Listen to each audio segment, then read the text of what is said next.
Minasan! Chapter lengkap 86 Record of Ragnarok telah rilis dengan judul Pembunuh Dewa versus Pembunuh Manusia. Kita diperlihatkan bagaimana Susanoo mengimpikan zaman Bakumatsu di mana pedang yang ia ciptakan dikembangkan oleh umat manusia dalam jangka waktu yang panjang dalam sejarah. Dan di zaman Bakumatsu ini, manusia menguasai teknik seni pembunuh manusia. Itu sebabnya Susanoo sudah lama menunggu Okita Soji sebagai pembunuh manusia terkuat di zaman Bakumatsu untuk bertarung melawannya. Wah, penemu pedang Susanoo akan bertarung dengan pengguna pedang terkuat. Siapakah pemenangnya, Minasan? Sebelum saya lanjut, jangan lupa like, komen, dan subscribe ya. Oh iya, siapa tahu ada yang ingin berdonasi? Silakan klik link Saweria yang ada di deskripsi ya. Diawali dari pemandangan arena baru di daerah Kyoto di akhir zaman Edo. Heimdall berteriak memimpin alur pertarungan agar mereka semua bersiap untuk menyaksikan pertarungan ke-10 dewa versus manusia. Karena itulah arena telah direnovasi total dengan memanfaatkan beberapa pengalaman selama ronde ke-9 di mana banyak penonton yang terluka.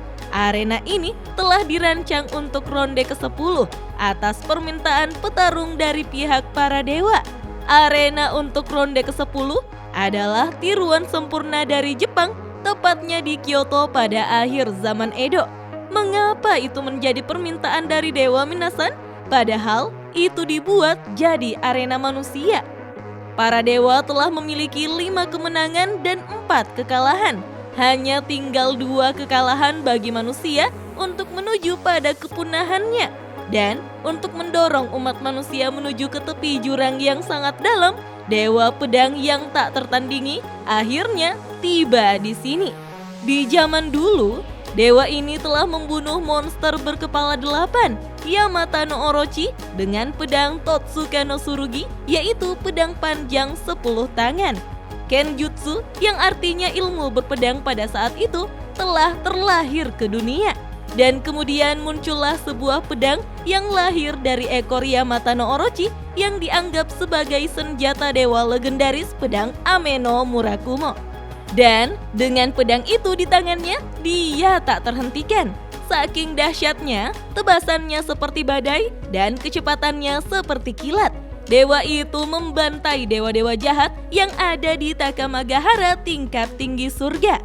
Dewa pedang yang juga ditakuti sebagai dewa terkuat telah tiba di sini untuk menunjukkan saat-saat berharganya. Di sini, dewa yang mencetuskan seni teknik berpedang atau Kenjutsu, pembunuh para dewa terkuat dari semuanya, Susanoo Mikoto, dewa dari Jepang, Minasan. Kita pun diperlihatkan Susanoo yang telah bersiap di arena. Ia melihat bulan sambil mengenang akhir zaman Edo lalu menghirup udaranya. Susanoo tersenyum sambil mengatakan bahwa ia tak sabar lagi. Di sisi lain, manusia yang akan melawan pembunuh dewa terkuat di surga adalah pria ini. Kita pun diperlihatkan Okita Shoji yang berjalan dalam kegelapan. Dalam sejarah Jepang, ada suatu masa saat pria membuat darahnya mendidih karena nafsu. Ada tempat di mana pedang dan gagasan saling bertabrakan sampai kehilangan banyak nyawa. Tempat itu adalah Kyoto di akhir zaman Edo. Di kota ini ada banyak pendekar dan ahli pedang yang terlahir, di mana seni teknik berpedang mencapai kesempurnaan sebagai kemampuan untuk membunuh seseorang. Dan siapa yang terkuat di antara para pendekar pedang pembunuh di zaman ini? Apakah dia sang Kodachi alias katana dengan panjang kurang dari 60 cm, nomor 1 di Jepang yang telah menciptakan banyak ronin yang nakal, Sasaki Tadasaburo dari Mima Warigumi? Bukan. Apakah dia yang disebut dengan tirani terkuat di akhir zaman Edo dan menguasai Shinto Munen Ryu? Penemu dan pemimpin Shinsengumi, Direktur Jenderal Serizawa Kamo?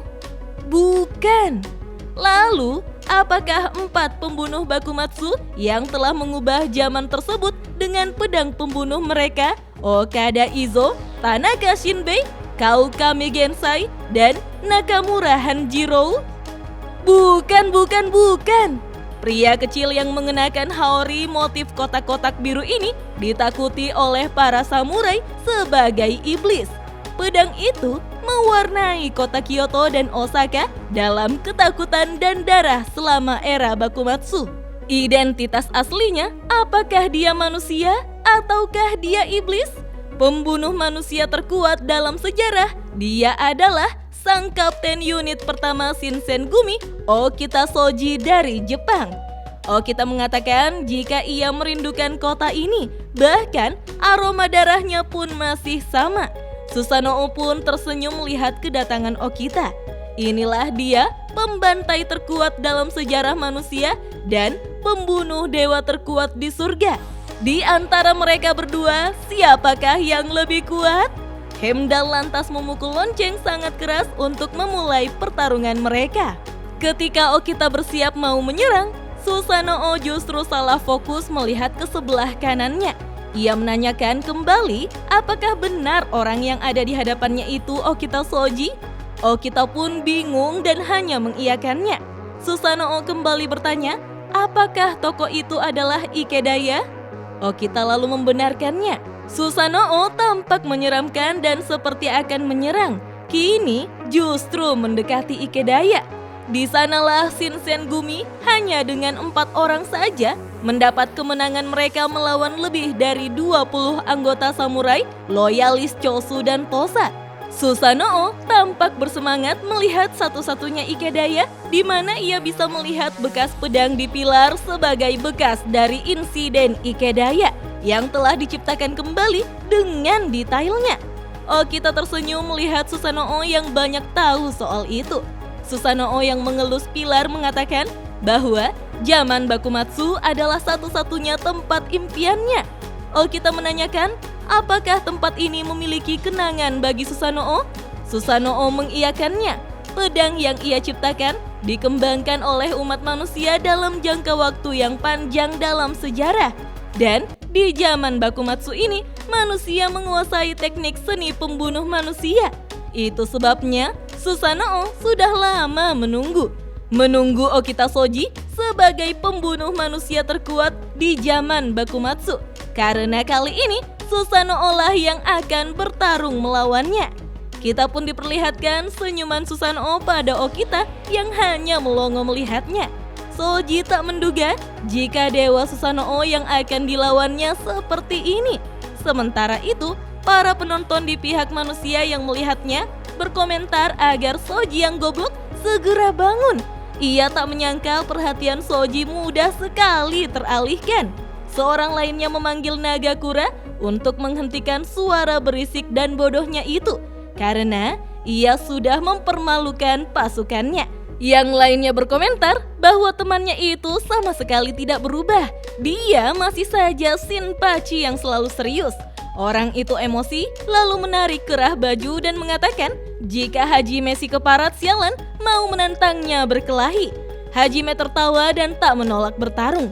Datanglah Isami Kondo dengan badan yang lebih besar langsung memukul keduanya untuk menghentikan perkelahian itu. Keduanya mengeluh, bahkan setelah mati pun Isami tega memukul mereka. Namun Isami berteriak jika ia tidak peduli walau dimanapun. Penonton lain tampak heran dengan pendukung Okita yang ribut sekali. Mendengar itu semua, Okita tersenyum karena mereka masih tetap saja berisik seperti dulu. Kita pun diperlihatkan ada 9 orang sebagai pasukan Shinsengumi yang mendukung Shoji. Rupanya, kedua orang yang mau ribut tadi adalah Saito Hajime sebagai Kapten Unit 3 Shinsengumi dan Nagakura Shinpachi sebagai Kapten Unit 2 Shinsengumi. Mereka mempertanyakan, apakah tubuh Shoji cukup layak untuk melawan Dewa Susanoo? Isami menjawab agar mereka tak perlu takut. Mereka hanya perlu melihat wajah Okita Shoji saja. Sementara itu, identitas pasukan Shinsengumi lain, yaitu Kapten Unit 6 bernama Inoue Genzaburo, anggota Miburo Shigumi, Aburo Eisaburo, Kapten Unit 8 Todo Heisuke, dan prajurit Intel Kai Shimada. Wakil Ketua Shinsengumi, Yamanami Keisuke mengatakan bahwa wajah Okita Soji menunjukkan ekspresi yang bagus. Kapten Unit 10 Shinsengumi Harada Sanosuke membenarkannya. Isami mengatakan bahwa mereka seharusnya tahu di saat seperti ini Soji itu lebih kuat dari siapapun. Okita memegang katananya sambil mengatakan tubuh yang sehat, tempat yang penuh dengan nostalgia, dan lawan yang terkuat. Wajah Okita berubah menjadi menyeramkan dengan mengatakan bahwa akhirnya ia bisa bertarung dengan sepenuh hati. Dan chapter pun berakhir sampai di sini minasan. Wah, chapter yang isinya hanya perkenalan dan dimulainya pertarungan ronde ke-10 saja ya. Siapakah pemenang di pertarungan akhir ini minasan? Apakah sang penemu pedang ataukah sang pengguna pedang terkuat? Kita lanjut yuk di kolom komentar. Oke deh, sampai di sini dulu ya. Dah.